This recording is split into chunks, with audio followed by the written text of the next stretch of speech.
made sure I understood that I am mom and this is your job and you're going to get tasked with doing this. And I know you're scared, but you're going to do it anyway. And it was the push that I needed right when I needed it. Yeah. Because I probably would have kept showing up being scared and not knowing what I should do or what was helpful. And she kind of made sure I knew that I'm not alone.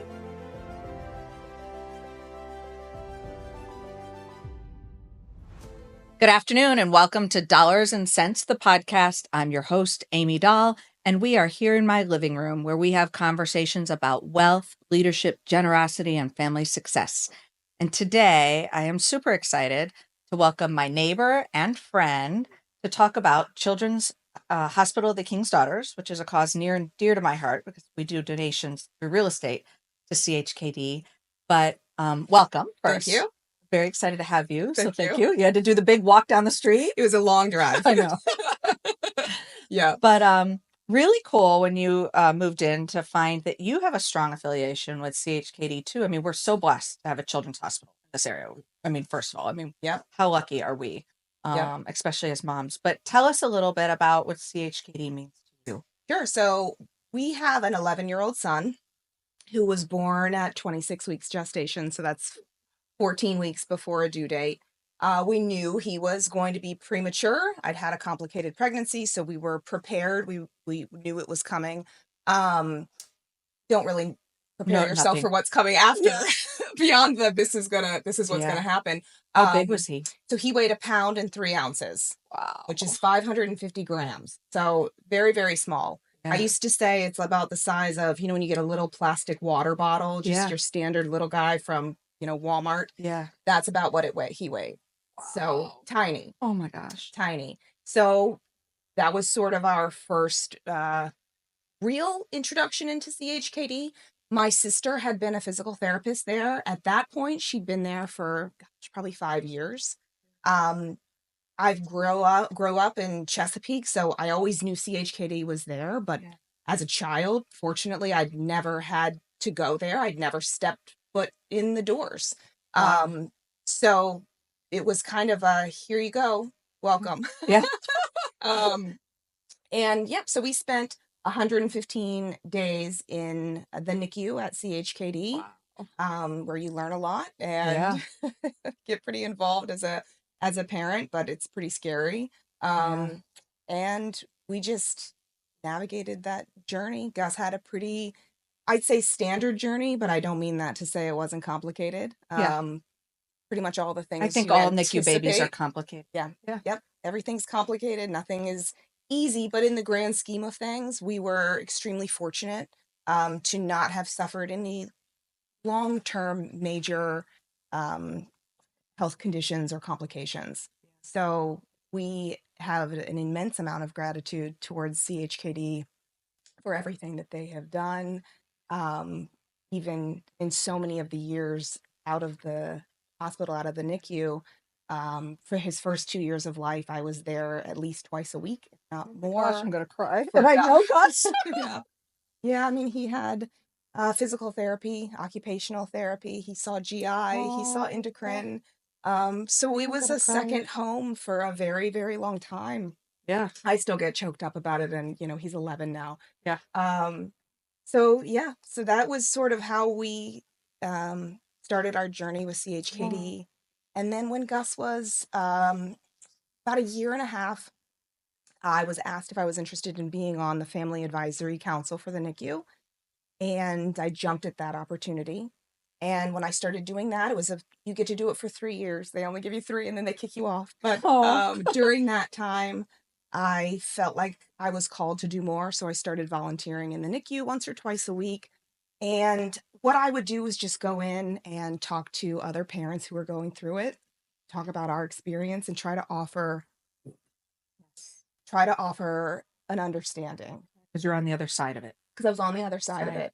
Yep. But you don't forget what it feels like to be a parent. And what I never forgot was what it felt like at the time when you felt like no one could possibly understand what you were going through and what you were experiencing. And so I had wanted so much to have another parent Yeah. who I could talk to and ask Who questions. had walked that road. Yep.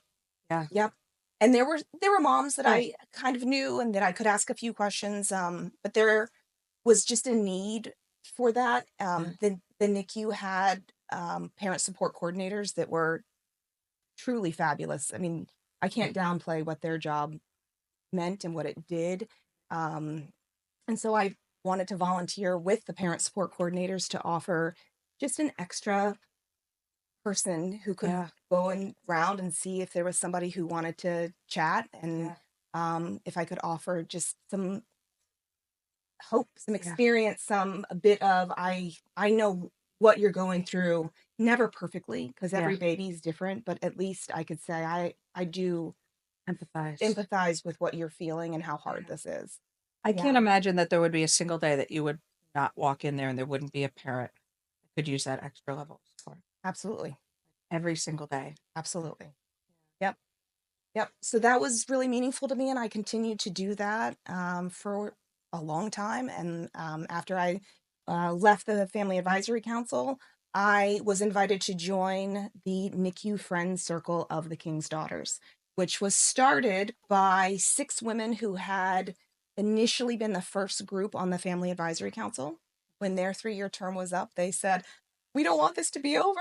We Right. don't want to leave these friendships and these relationships." So they reached out to King's Daughters and went through the process of organizing a circle that was going to be specifically for NICU parents. So Yep. our circle within the King's Daughters is unique compared to the other 48 adult circles. Yep. That all of our members have a connection to the NICU, whether you are a CHKD NICU parent, nurse, have a social worker, parent support coordinators. So all of us have a very direct impact from the NICU at CHKD. Right. So that's where I got to continue to give back, to be a part of an organization and be with other moms, dads who had also experienced kind of the trauma of going Yeah. through it. So that was really special. So I've been on the Friends Circle for the last, I think this is my 8th year, if I'm doing my math right. Yep. And this past year is my first year on the board of directors for the King's Daughters. So I'm very honored to be a part of that as That's well. awesome. Yeah. I didn't even realize that. Yes. Very cool. Yeah. That is awesome. Yep. Um, so tell me a little bit for our viewers that don't know, there are 48 circles. Mhm. And I've come across a lot of clients that they may be in the Little Neck Circle, and Yep. some of them are location driven, and they're Yep. just a gathering of neighborhood women who are Exactly. fundraising. Explain a little bit about how the circles work. So a lot of the circles were, as you're describing, they were formed from areas. There's a Great Bridge Circle. Yeah. There's there's I'm gonna miss all the names right now because I can't think of Because there's a all, lot of them. but a lot of them they are Yeah. specific to a specific Location. neighborhood or a location. Yep.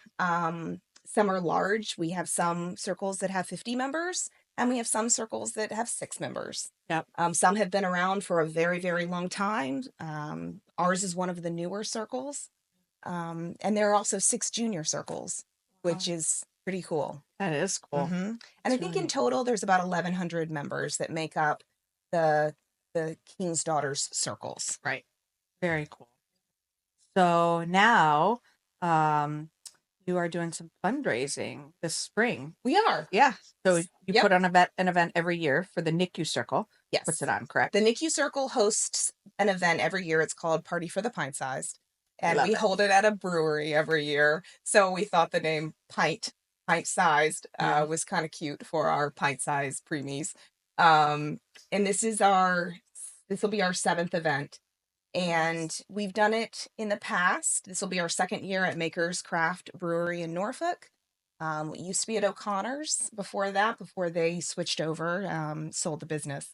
But we have grown every year. I think our first year, I think it was about $6,000 in total that we raised.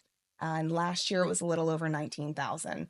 So we're pretty proud of Yeah. our little group and what we've been able to do. That is awesome. Hmm. That is awesome. Tell me what you think. We'll jump back a little bit. What do you think makes CHKD so unique? And that now you experienced it coming through, and now you have Gus, and you've probably seen outside medical care now, and you've seen CHKD. What makes that experience so unique?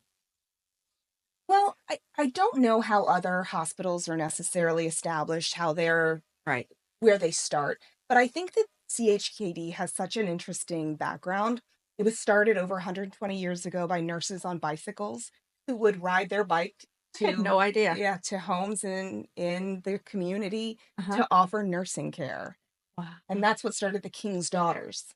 And then the King's Ah. Daughters eventually, well, I'm not going to get the year right, started It's their own okay. established building. Uh-huh. Um, and then I think it's in the early 80s is when CHKD was actually built. And eventually, um, the King's Daughters handed over the major daily operations to Children's Health System, but the King's Daughters still holds um, stake in the hospital and what takes place. But now they take the stance of being a fundraising and support body for the hospital. Yeah, and it's not for profit, And it's a not for profit. which is Yep, amazing, which means a lot of people that work there could probably go elsewhere, that's but they right. have a passion for caring for children. Yes.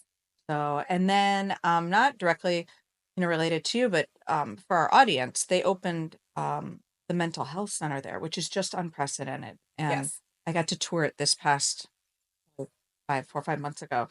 Um, and the bank I work with, Atlantic Bay, who I do a lot of mortgages with, Hmm. they were a huge contributor over there. We know a lot of people that have contributed over there. And it's really just, we're very fortunate. Very fortunate. There's such a need for mental health care, Yes. especially for children these days in the post-COVID years and Yes. in the electronic years and all the things that affect our kids' mental health. But Exactly. And a lot of the funds that are used to establish that hospital come from donations from the community, yep, the communities and the the circles and circles, and all of the support that they get. So, um, the past several years, the board of directors picks whatever project it is that they've decided they're going to commit yep, to put the funds so that everything that's raised that particular year from all of the circles combined, all of the events combined, all of that money is going to go to a designated project. So at the end of last year, the King's Daughters had completed their commitment to the mental health hospital, which was pretty exciting. yeah, Yep. And it then is. we're working now on what our next big project is going to be. So That's stay cool. tuned. Yeah. Well, I'm here for it. We're here for it. Yes. I've been so blessed. I have 3 boys, as you know, because our Hmm. our boys are best friends right now, and but all of my boys were born early, and I never and they were all born a month early, between 4 and 5 weeks. And after the first one, we knew too. We knew that they were coming early, so we Yep. were able to prepare and take shots for their lung development, stuff Yep. like that. But but I've never needed really serious. I mean, we've had stitches. I have boys, right? Yep. So we've had stitches. We've had facial stitches twice at Yep. CHKD. We've been there for the upper respiratory infection Hmm.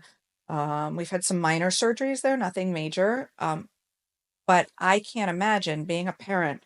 Well, first, even with that minor stuff, I choose if I have to drive, I will not do the closest ER.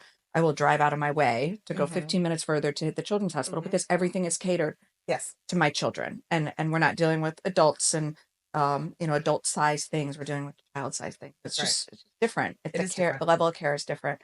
Um, but you know, I I can't imagine I remember when I was pregnant with my third one was very complicated and I started contractions at 20 weeks. And so every week was a gift from God. And I remember I was at Princess Anne, which is one of our local hospitals where I was giving birth, and I would go in and they have these pictures of babies and it's them now in their toddler years, Yeah. but they were at a pound and a pound and a half. Yeah. And every time I would make it further down the line, like I knew the baby growing inside me was a little bit bigger. But I cried every single Hmm. week going in there, seeing all those pictures. It's such an emotional journey.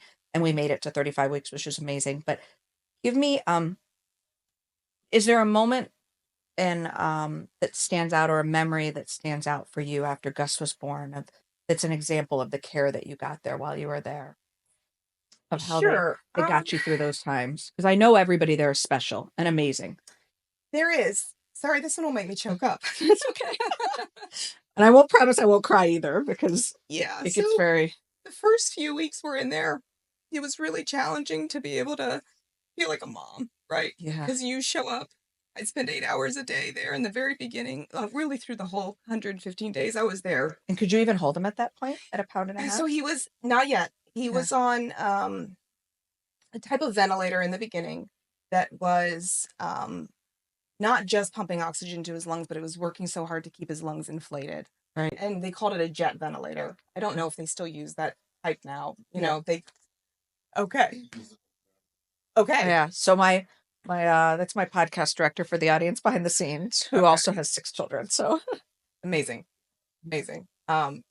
So when he was on the jet ventilator, uh, and he was so small, it was a little more challenging to be able to hold him. So yeah. Gus was 18 days old when I held him for the very first time. Gosh. Yep. And I was terrified. I can't even I was imagine. terrified. And I knew what how important kangaroo care, Yeah. skin to skin, was for regulating their heartbeat and All of it. their breathing, and um they get to know your smell. But it was also very scary. Yeah. So while I waited, for that very first hold, when I would go every day, I kind of felt like I'd kind of go in and just be very unsure of myself. I don't know what I'm supposed to do, and I just sit there and stare at him. People would say, "Bring a book, bring something to do," and I'll tell you, for 115 days, I didn't bring a book. I didn't keep a journal. I would stare into that isolette all day long, and I don't know how I kept myself sane, but I did. It's like I couldn't look away. Yeah. And so those first few weeks were really hard, not knowing what your Yeah. role is as a parent, right? As a Yeah. mom. And I think that the nurses did a really amazing job of being sensitive to that. So they don't push Yeah. you too hard. But after about 2 weeks, um, I had this nurse, and her name Should have staged this with tissues. Tissue. Hey, Sony, we have tissues right there. We had a nurse, her name's Mary Beth. And I remember I walked in that day and she said, "Mom, get over here. He needs a diaper change."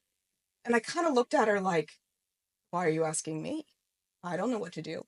And she saw that look and she said, "You can Yeah. do this." Because he's your first, too, for the audience. Yes, Yeah. So he's So our you've never only. changed a diaper at this point. I mean, other than children I babysat. Yeah. But also, this is a diaper. The diaper's, Oh my this gosh. big, Yeah. and I didn't know what I was doing. But she made sure I understood that I am mom, and Yeah. this is your job, and you're going to get tasked with doing this.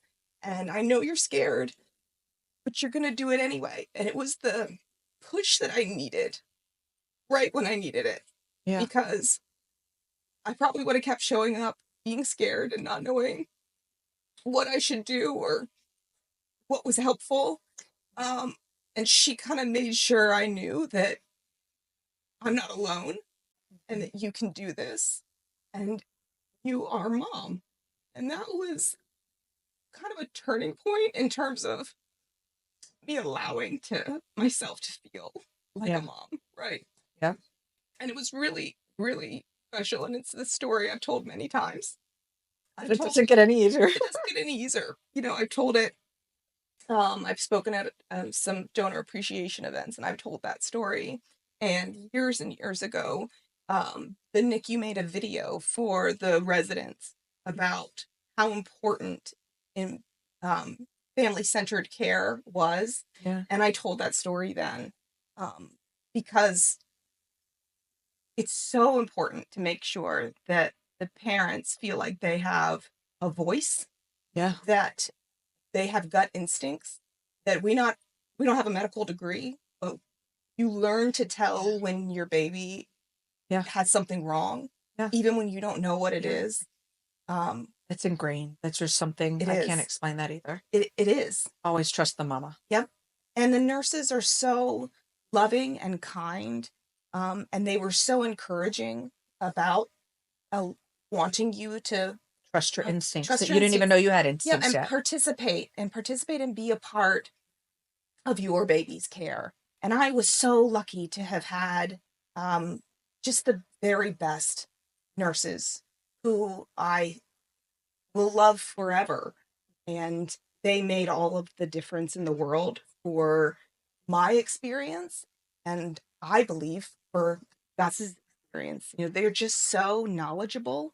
Um, there's a there's something called necrotizing enterocolitis, which is a very, very scary diagnosis for a baby. It's when a part of the gut gets infected and will kill that part of the gut.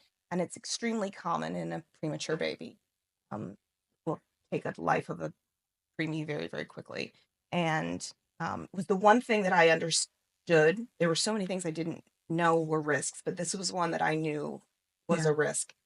And I had a nurse who I truly believe saved his life because she's caught very, very early signs of it and put him on neck watch, and kept an eye on him and did absolutely everything to make sure that nothing happened. And he skated through that one, by the grace of God, and by the knowledge of this nurse who just knew exactly what to do.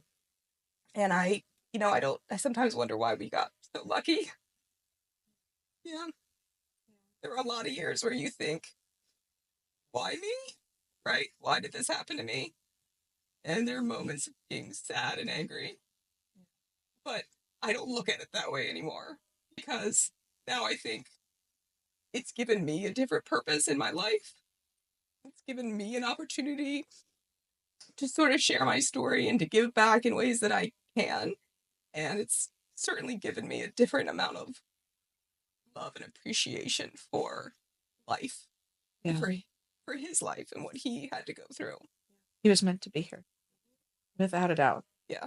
Without a doubt. And then nurses are amazing. They're Yeah. just, I mean, I don't know how they do it. yeah, I don't either. And they do this I every don't. day, and Yeah. they're there to support families every day. And I think your experience with the quality of care is a common one there because they're just so good. Not everybody gets this like you're blessed or however you choose to look Right. at it, but and they're like you said, every situation is complicated. Yeah. And people face different hurdles, but Yeah. they are amazing. Yep. Well, thank you. I know it's even 11 years later. I mean, I can't even imagine. Like my experience was so much easier than what you went through, and yet still there are moments where it's still when I think about those weeks of wondering if I was Yeah. going to make it another week, and I didn't. I didn't have your experience, so I didn't have to. I never had to live out my fears, and you had to live out your fears, and that is hard. But I think it's important for our viewers because they know how much of an impact, Huge impact. huge impact CHKD makes in the lives of these children Mhm. and families, and Yep. and it doesn't and it's never forgotten. Right. Children are here because of the good care Yep. they're able to get, and without that care, Right. it's very easy for them to go very quickly. And there's so much of it that isn't just about um, physician's care, Yeah, nursing care. yeah. It's not the There, science. not only the yes, insurance pays for those things, but there are things that the hospital provides they can't bill insurance for. Yes, Child life, you can't bill insurance for yes. that. No. Patient care coordinators, you don't bill insurance for that. Or the parent support coordinators in the NICU who held my hand for 115 days. You can't bill for that. And Yeah. so to have those people there, the hospital needs Donation. donations from the community to help provide that type of care. And it's so easy not to think about how much it's needed until you realize you need it, Yes. right? And Yeah. so it's extremely impactful. Yeah. My business partner, Trudy, that co-owns Remax Science with me, her husband was our original Santa Claus that went through there. So we bring Santa Claus to CHKD every Yeah. year. And our brokerage does. And there's two agents, my business partner and another agent, Tracy Lewis Van Camp. They're amazing. They've been doing this for 20 plus years. And we fill my moving van with gifts for every child in the hospital. But then there's other stuff, like you said. So Trudy has an endowment for child life because it was one of the only departments that didn't have one. And it's those other things that they offer. It's not all the science, not just the doctors, all the It's extra. all of it. It's the people holding your hands that make the big difference. It really is. Okay. So if people want to attend your event, Yes. it's next month. We're going to be there. I've got my Yes. team going. I have friends going. Awesome. Carrie and Tim have committed to going. Awesome. So we're bringing neighbors, friends. We're all going to be there. Oh, we're so excited. But how do they find you? Yeah. And they can sponsor. Yep. Or they can just show up and be a part. Exactly. And buy a ticket. How do they find you? So if you go to thekingsdaughters.org. Yep. And I think the first thing that pops up even when you go to the King's Daughters is events. You can go to the whole list of events. You'll see Party for the Pint Size. When you click on that link, it's going to give you options for sponsorship or for ticket purchase. Okay. Tickets are $50 per person, and it includes 2 beer tickets and food truck tickets. We'll have a silent auction. We do a 50-50 raffle every year that is wildly popular. And a live band. Our live band is pretty special because we actually have 2 bands. Both are also NICU families. Wow. Who have gone through this as well, and they just want to give back, and so they do this for us every year. Yep. So you can buy tickets, you can do a sponsorship, whatever feels good. Yeah. And it's a great party. It's a great time. It's going to be on April 26th from 6 to 9 p.m. at Maker's Craft Brewery in Norfolk. Well, I'm looking forward to it. Yes. I hope our readers reach out, or listeners, watchers, readers, whatever they all reach out and join us. And I know we know each other as friends, but it takes a lot of courage to share your story, and I'm really grateful to be here. So thank you. Thank you for having me. Absolutely. If you like this podcast, make sure you click like and subscribe and join us every week where we tell stories of generosity and success. And we can't wait to see you next week.